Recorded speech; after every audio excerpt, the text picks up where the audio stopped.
there may be people watching who have just joined the club. We are all a bit veteran. What would be, if you did have like top piece of advice or top 3 things you would say to a young person who has just lost someone? Like, you know, I think again, it's really hard to give individual advice because everybody's circumstance is so different and every single grief is different. But is there something, Libby, that you would like, oh, I wish someone would have told me that? Well, the thing that I wish I'd understood, I think people probably did say to me, and I just didn't quite take it on board, because the point of grief is that it's so different to anything else you've ever experienced, and it's so all-encompassing. So I think a lot of people say, you know, everybody grieves in a different way. You know, first year is a freebie, you just have to get through it, and however you deal with that, whether it's, you know, objectively good or bad, is fine. And I sort of knew all of that, but I've talked a lot about the fact that I dealt with grief in quite a controlling way. To me, it was extremely important that I cope and be seen to be coping and feel like I was coping. And to all intents and purposes, I was, you know, I went straight back to my job within a couple of days. I organised the funeral. I was doing sort of traumatic stuff in the criminal courts, the criminal barrister. It took me quite a few years to kind of process the grief that I'd quite deliberately not dealt with, because I needed to feel in control.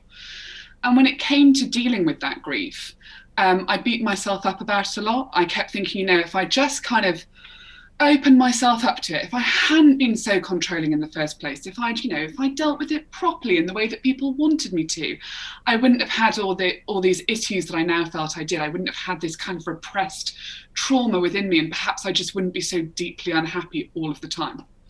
And it wasn't until I went to therapy that my therapist said, this was just your brain protecting you. You were going through the most difficult period of your life. These awful things were happening. You didn't know what was going on. And your brain gave you a coping mechanism to get through that. And now you are through the other side, and you are ready to engage with those feelings of sadness and anger and loss, and deal with those properly in a way that for the last however many years, you were not mentally equipped to deal with that. But the whole point is that you survived. And I wish that I'd understood from an earlier stage that actually just getting through is enough, and there will be time to process in whatever way you need to further down the line. And it doesn't mean that you don't feel deeply because you either do or don't process, or because you fall apart or stay together or appear cold or want to talk to everyone about it. It just doesn't matter. You get through it, and your brain will catch up with the rest of you. But perhaps it's okay deal with grief straight away if that is what your brain wants you to do. And I was so brutal to myself about the fact that I'd caused all these problems in my own poor little mental health.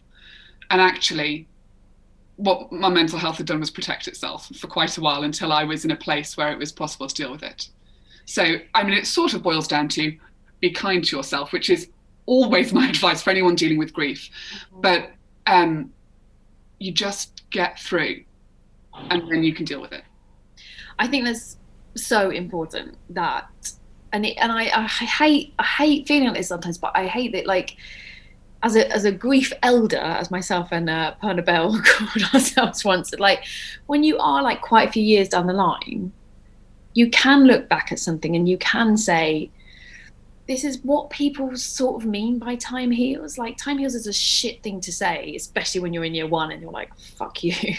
But all it means is, if there is enough time, you can look back and go, oh, I wasn't doing it wrong. I wasn't incorrect. I was just doing the best I could at the time with what the resources I had. And I definitely, like, I can really relate to that. Like, I'm just coming out of therapy. I think she's just said I might be allowed a break. And it took me years and years and years to, one, even get to therapy, 18 years to get to therapy. And then I was very, very angry, and I really did the same thing, berated myself, like, well, I did it wrong. I was so angry. I pushed everyone away. You know, of course, no one wanted to help me. I was a nightmare. And now I'm like, oh, you didn't know what else to do. You were a teenager. Like, so I think that's what, unfortunately, when you're in, I think, years 1 to 5, it's very hard to have any perspective. You're just dealing with tornado of grief, and then like sort of 5 to 10, you can kind of turn around and be like, hang on a minute, what have I been doing? Why have I been doing it? Is that how you felt, Nikesh? Did you have like a kind of, oh, I now see why I was doing that moment, or was it more jumbled?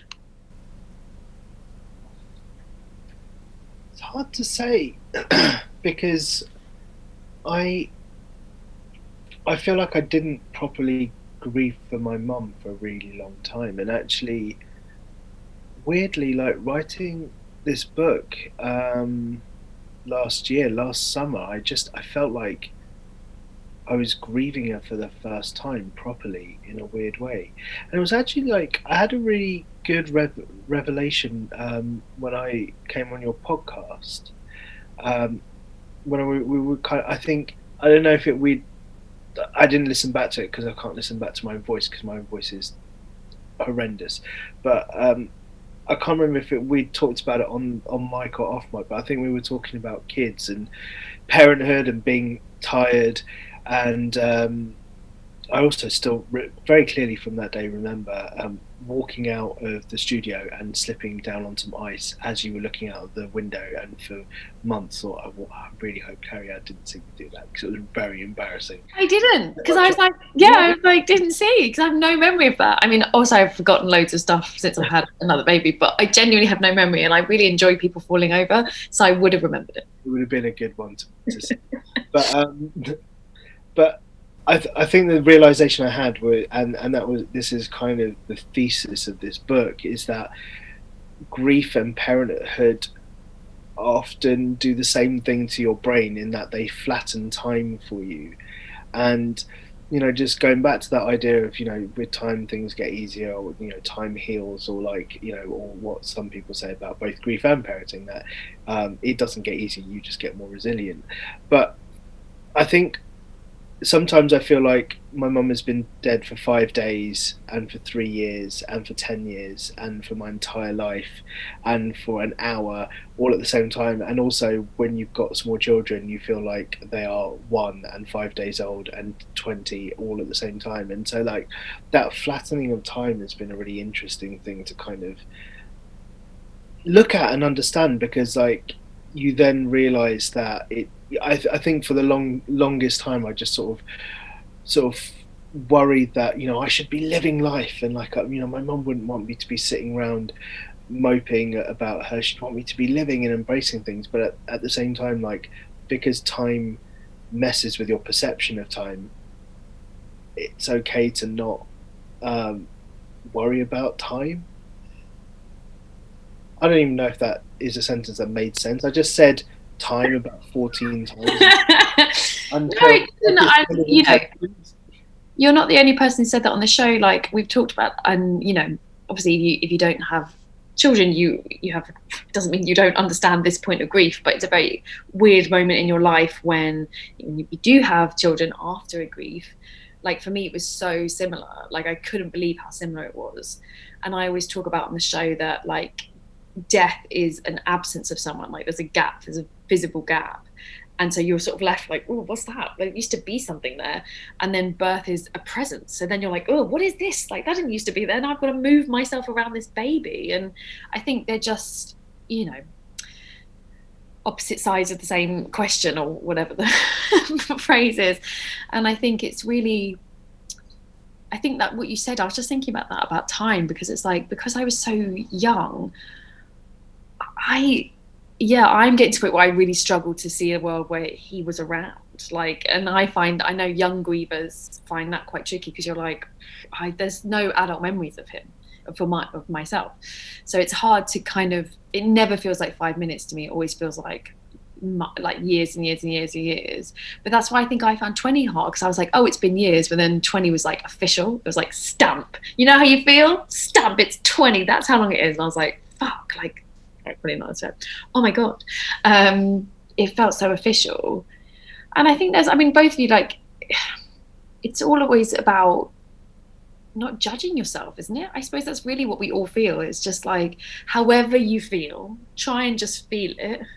If it doesn't make sense, maybe it will in 5 years. Like, that's how I feel. Like, anything that was confusing to me, eventually I sort of turned around and was like, oh right, I think I was doing that because of that. But at the time, often with grief, you're just like, I have no idea why I'm, you know, doing this thing right now, but like, you know, I am.